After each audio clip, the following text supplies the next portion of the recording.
and welcome to Once More With Feeling, Starship Velociraptor, the debut album from Galactikraken, which is definitely not Jonathan Young posing as a fictional band from the future. As such, we will not be looking at any of this. Imperial force to fight, facing 500 samurai, surrounded and outnumbered 60 to 1, the sword face a gun. And we certainly won't be considering any of this.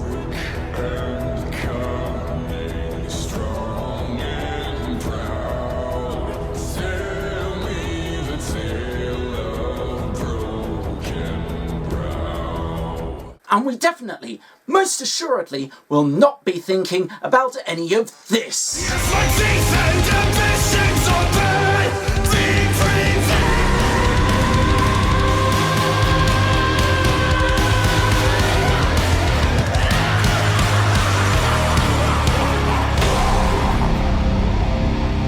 Long live the king. As such, as we are not in any way thinking about any of that, let's get right to it.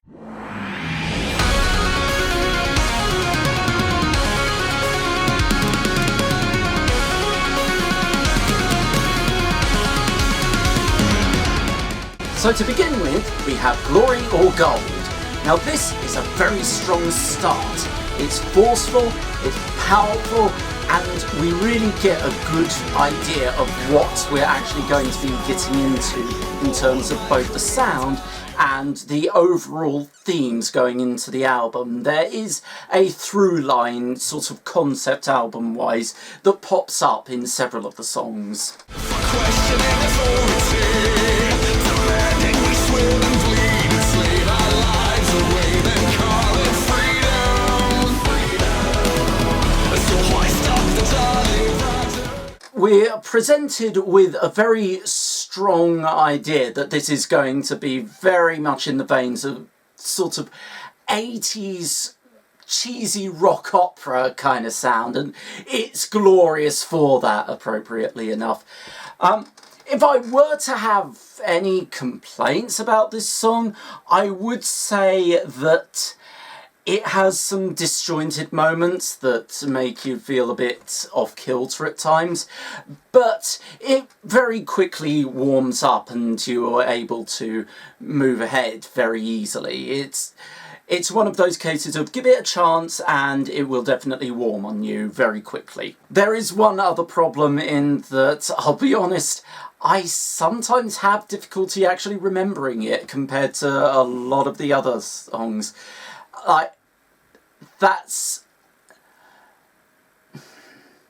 To be honest, that's less of a strike against it, and more because the rest of the album is really strong.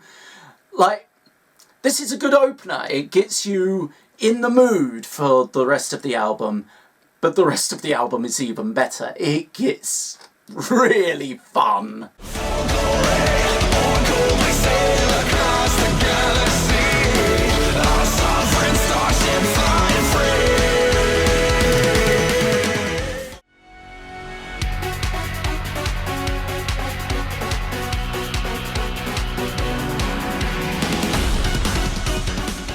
Next, we have Best Band in the Universe, featuring Ninja Brian.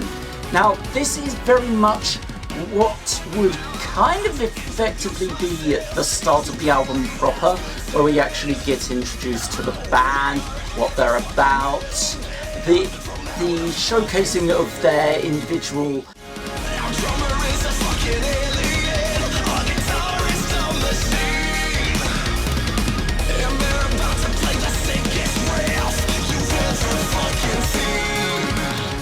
members. It's really cleverly done, and it's very much leaning into the cheesiness and the comedy factors. It is admittedly a bit of a difficult song to talk about, by virtue of the fact that it is ostensibly a comedy song. As such, I would recommend just looking up the video for it. The video is awesome, by the way. Like, whoever animated to it, props, mad props. Like, it's a really cool video, and as I say, it's a tricky song to talk about because I don't want to give away the punchline. And even saying that much, I feel it's almost saying too much, because you're already expecting there to be a joke. But the whole song is humorous. Like, the amount of F-bombs that are being dropped at a ludicrous level, like, it's very obviously not meant to be serious. Those who do know Ninja Brian probably were already expecting a joke by me saying that it features him, but I didn't know of his existence before this album, so I was going in, relatively blind. We're from the future. We're super cool. We live forever.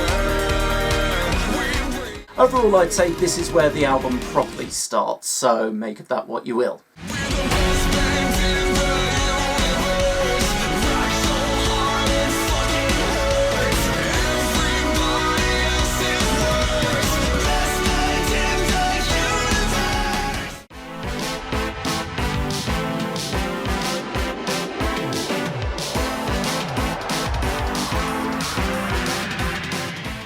Next, we have Settle It with a Swordfight.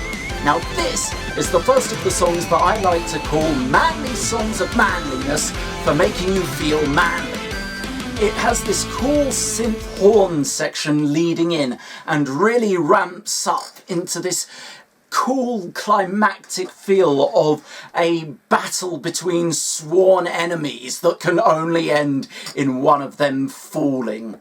And has this excellent guitar solo that really rounds it out and makes you feel like you are the hero and you are putting down this absolutely despicable villain. And it just, it's perfect 80s cheesiness.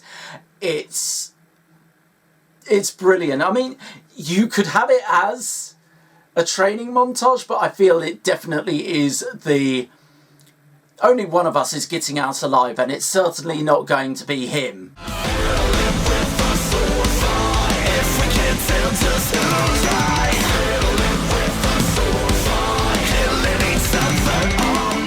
This feels like where the album really finds its footing in terms of sound and rhythm. You really get an idea of this is the point. Whilst the previous two songs gave you an idea of the sound, this is giving you an idea of the tempo.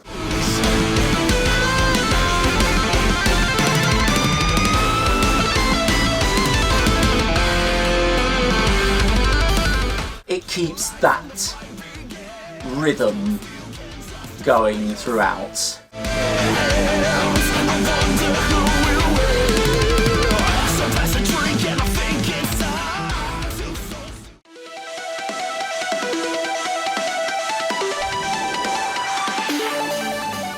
After that, we have Hyperspeed. Now this song, this is the song that mainstream bands can learn from in terms of having a song sound like the title. It's fast, it's grandiose, it ramps up, making you feel like you're going into hyperspeed. It makes you feel like that's the only thing that matters.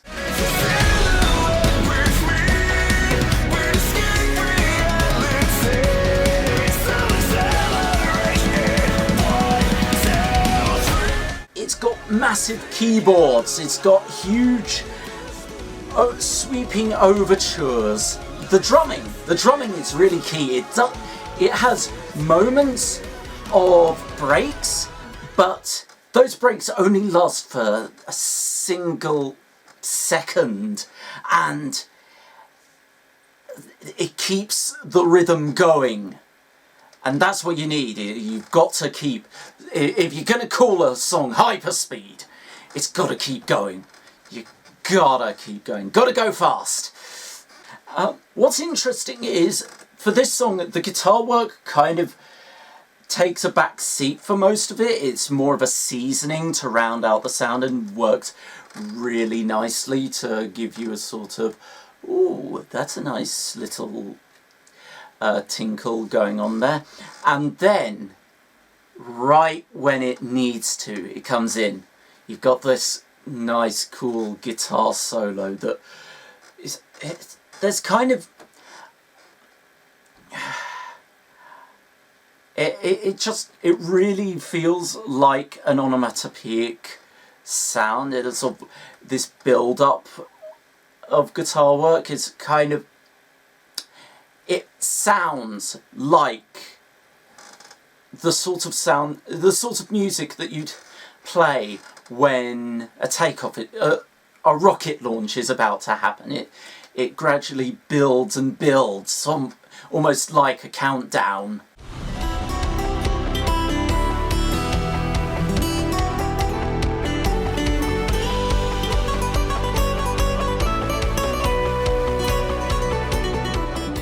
When it hits, it really, it brings it down. It's not abrupt, it brings it down right at the prime moment, and then builds and builds and builds, and explodes. And I think what makes it work is the fact that it's not electric guitar that's the sound that's going on there, it's acoustic. There's something that makes it so much more effective because of that. I can't put my finger on it, but it really makes it much more. It really lends it gravitas. And yeah, it's just it really works. It works so nicely. I'm not going to deny, it's one of those songs that I wouldn't necessarily say it's a favourite, but it's a secondary favourite, if that in any way makes any sense. We'll get to what my favourites are, though. Close to your soul.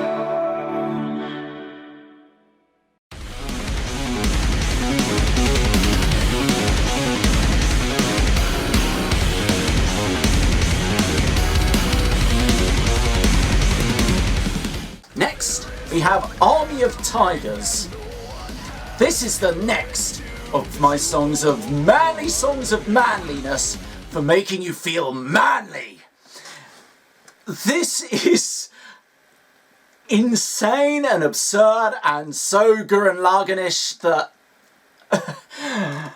well, it's a song about leading an army of tigers to fight the sun, to fight the evil imperial nature of the glowing orb in the sky.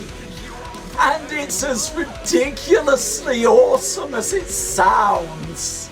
Yeah, I'm talking about the sun against the norms, everyone. I've got a plan so we can win. Yeah. It's a guitar-driven track where the singer is declaring war on the glowing orb of fury, supported by a furious furry feline force.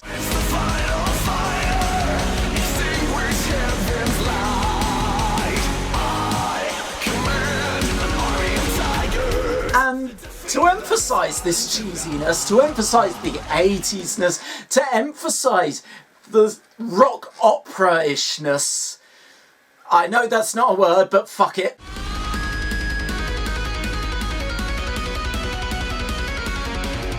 Guitar solo, everyone!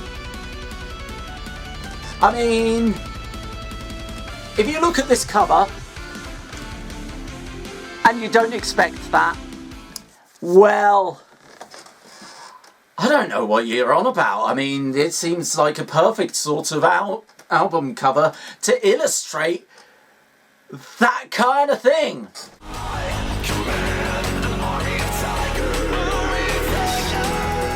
So yeah, if you're into your 80s, if you're into your cheesy rock operas, well, Army of Tigers definitely has you there.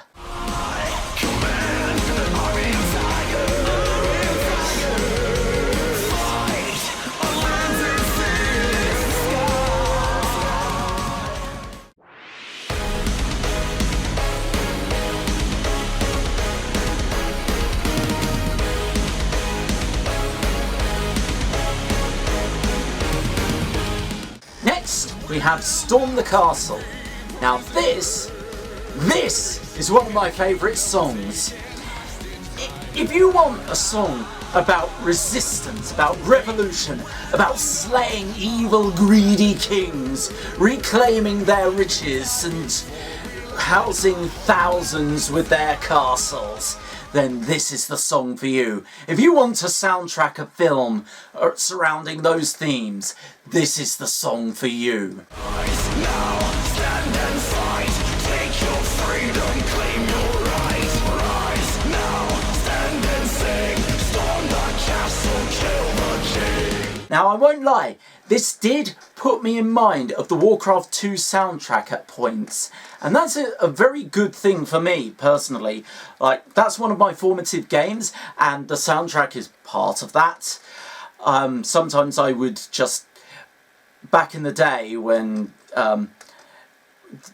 ripping music from CDs was a bit of an awkward procedure, I would just have the music playing in the options menu. I'd just open up the options, leave the music playing and just listen to that for a while.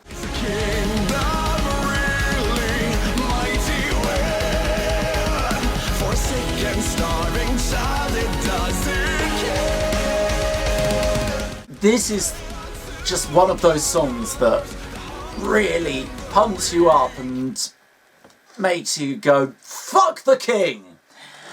I will warn you, there is every chance that if you listen to this, you will find yourself wanting to storm a castle. So be careful out there. You keep yourself in check.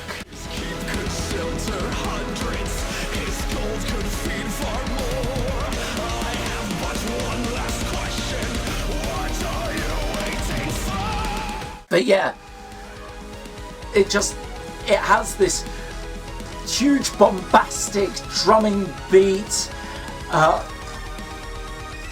big keyboards and guitars. It feels like a battle, a rallying cry song. And it's just glorious.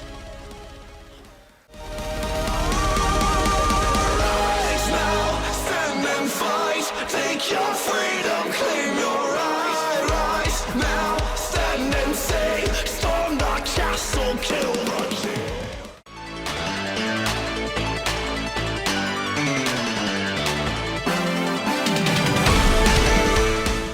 So next, we have the title track, Starship Velociraptor. Now this was a bit of a curious placement for me, as I felt like this song could work really well as either the opening or ending track. But it does work contextually if you think about it as sort of a chapter break or act break.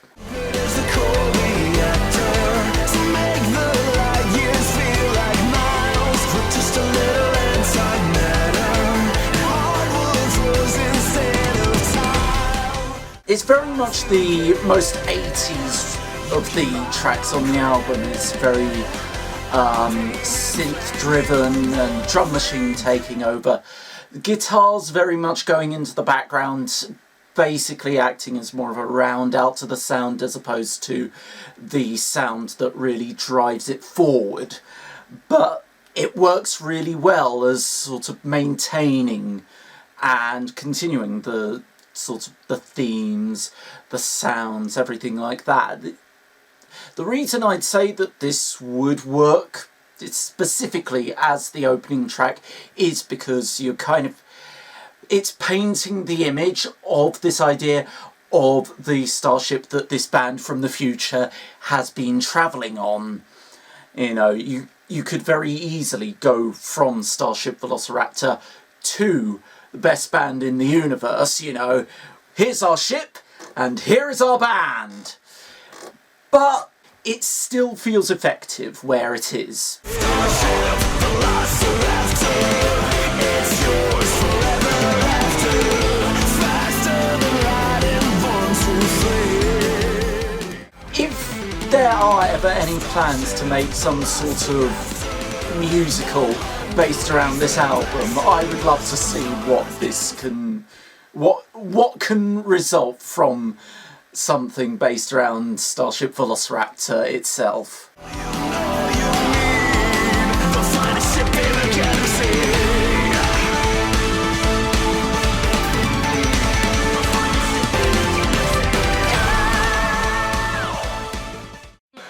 The cannons climb aboard together, weather every storm, no man. The cannons draw your sword, they'll remember us forevermore. The next song, Man the Canons, has to be easily my favourite on the album, because you see, where'd this come from? Well, anyway, yes, it's pirate music from the... What's this? Well, as I was saying... The fuck? Yes, as I was saying, it's pirate music from the future.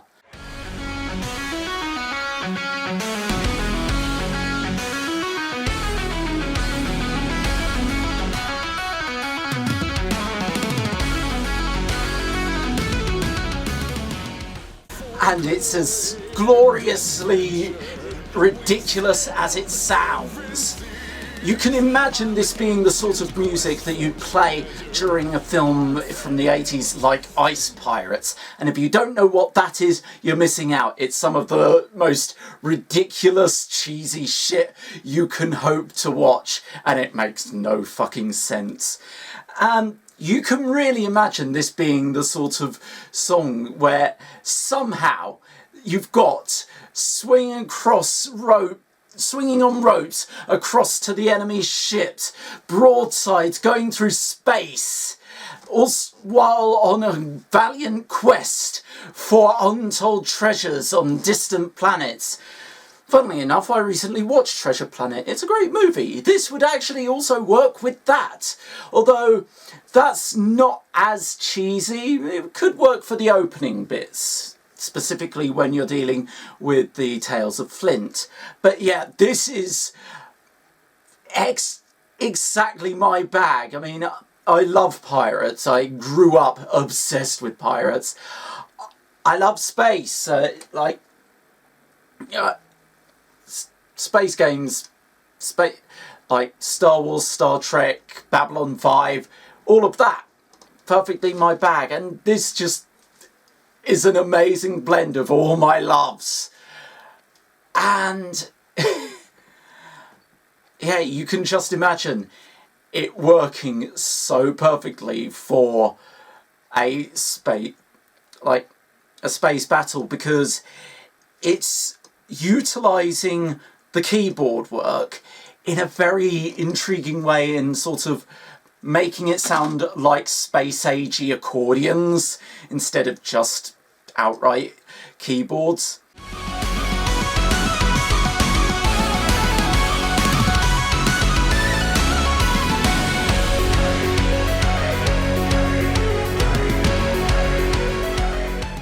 You've got the big sort of pirate chants, and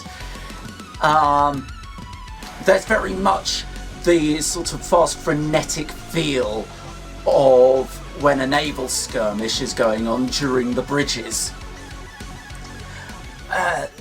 And the guitar work, like, that very much feels like a Hoist Your Sails guitars, which, yeah, hoist the colours, hoist the sails, hoist those flags, hoist those main braces. I don't even know if that would work in space, but we'll try. Yeah, very much my favourite on the album. It's one of the ones that I would say if you to check out any to give you an idea of what the overall sound of the album is. After, say, Best Band in the Universe, it would be this one. With that out of the way, I've got to get changed and go into the next song. The cannons climb aboard together, weather every storm, oh man. The cannons draw your sword, they'll remember us forevermore.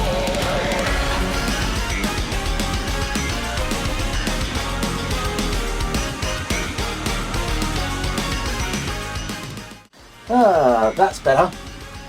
So, after that, we have Jetpack Race. Now, this was the one song that I'd actually heard some of outside of the album proper, way back when it was first getting cooked up. Some of it was posted on Twitter, specifically the keyboard solo,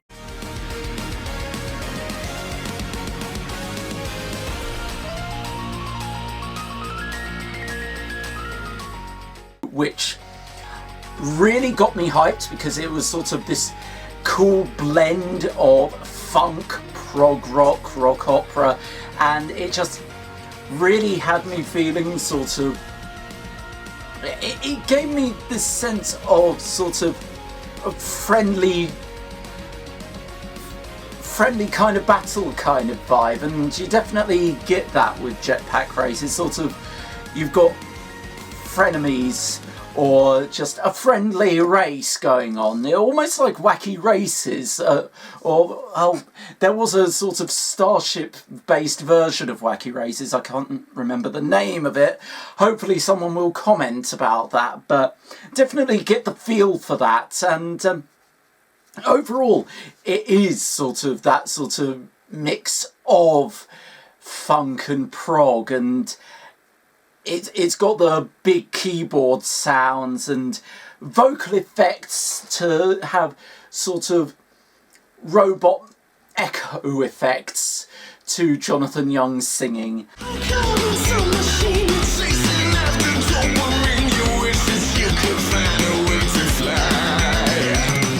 It's got this really rocking drum beat and a funkadelic bass sound. Really rounds it out, and the guitar work is not overly present, but it really gives this nice warmth that there would be something missing if it didn't have that. This is a key example of how you can really hop from one instrument to another and blend them in and interweave and just have something really amazing. And when it all culminates to the keyboard solo, you feel it. You feel that this is the right moment. You think, yes, this is when I should be hearing this. No other point would this be right. I mean, I'm probably... It might sound a bit strange to say because, well, of course, it's a solo. There's meant to be a particular point. But it's almost like your brain is constantly expecting that solo because you start to work out that this is the song it'll turn up. But when it doesn't come, you're sort of like, oh, actually, yeah, we need to warm up to it a bit more. Then it comes. and you're sort of, yeah, this is racing to the end, and we're here.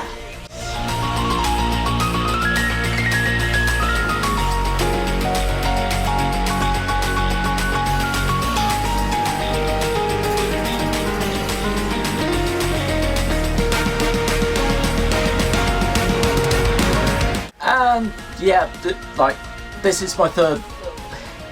I had a lot of favourites on this album, I'm not gonna lie. This is a really solid album. Well, Jetpack Race, it comes at a really good point as sort of the beginning of the end kind of thing. This is the final chapter or the final acts, and it just works for where it is. Speaking of which, on to the next song.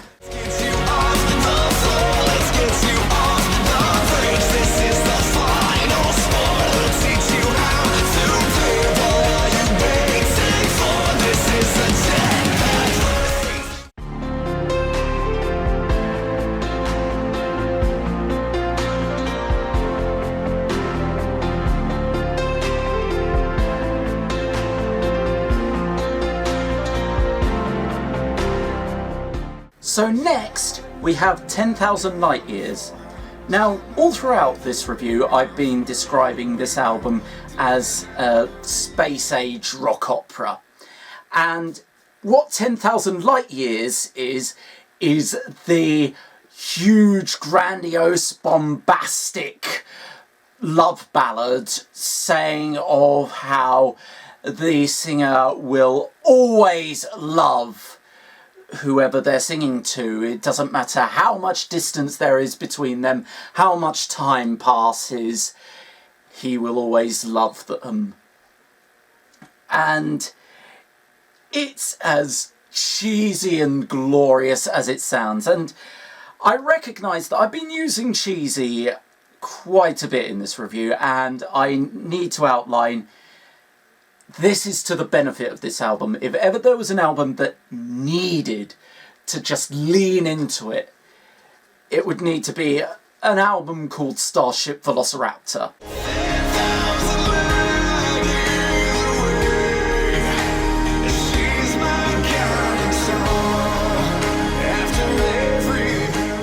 You know, if it wasn't cheesy, it would have failed. And if ever there was a song that needs to be overwrought and heart-wrenching as possible, it needs to be 10,000 Light Years. Like, you can imagine on the stage, you've got the main character, you've got the protagonist, he's floating out in space, he's looking out into the distance, and the music swells, and he's singing to his long-lost love. And it's almost the declaration of he will find a way to get back to them no matter what. He doesn't know how. He doesn't know who he's going to enlist to help him, but he will get to them. And yeah, I love it for that.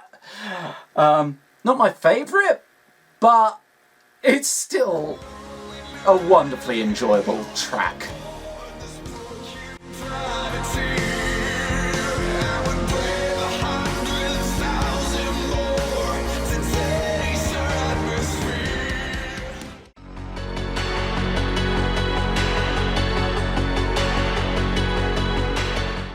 Lastly, there's Final Frontier. Now, this song is very much the prime wrap-up of everything that's been presented so far, and it's much darker in tone. It's going for a much more sombre approach, whilst still being quite grandiose in sound.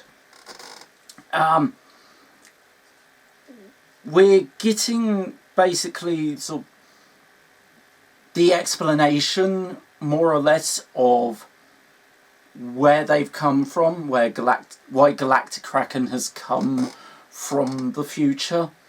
The implications are that Earth is dying and they're seeking out either a new home or the final frontier actually being the past and correcting what went wrong, which in itself lends itself to what will be heard next.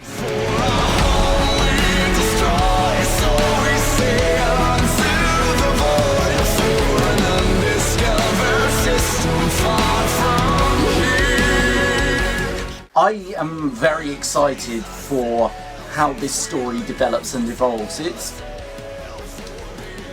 I definitely get the idea that a lot of cues have been taken from bands like Gloryhammer in terms of actual framing and basically painting this idea of each album follows on from the last, and whilst still telling its own story. Whether that's the intention, I don't know, but it's definitely the sort of vibe I'm getting. I do kind of get the idea that they're presenting this idea of, we have come to save you all from yourselves. This is what happened because our fathers didn't listen when we warned them, and so we need to put right what once went wrong.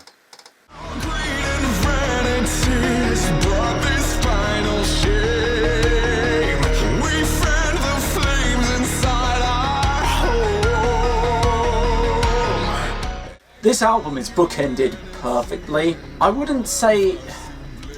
There might be a few reorderings, but there is not one point where I would say a song doesn't have its place. A lot of it is more subjective than objective. But yeah, Final Frontier, great way to close out the album. So we sail to an unknown planet. Heaven knows what we find once we've landed. And pray we don't get lost along the way. Starship Velociraptor is an amazing album. There wasn't a point where I thought I want to skip this track. Throughout it I was going, yeah, I'm really digging it right from the start. I pre-ordered this in, like, it's got the little signature and everything. And this is the funny thing. Oh, this is the funny thing. Games, don't pre-order them. Albums, I feel more confident. It has to be admitted that this was released early, which in my defence is why this review is late. I was preparing to review this album later than I would have, and I think I got this earlier than I was expecting, so it's all off kilter. I think it arrived earlier than they projected, so... But anyway, Starship Velociraptor, aside from a few reorderings and Glory and Gold, I have to admit, it will take you some warming up to, but the rest of the album, solid gold, funnily enough. With that in mind, I have to say, even with that in mind, I still give it a 5 out of 5. Fantastic album. I enjoyed it from start to finish, and I happily will re-listen to it again and again. And there are several songs on this that I will be using for various role-playing games, whether it's D&D or Star Wars, Warhammer 40k, any of that sort of thing. This album... In fact, I can see some wrestling entrances coming from this album as well. So, this is perfect for my life. Not much more to say on this other than check it out, and I will meet you on the final frontier.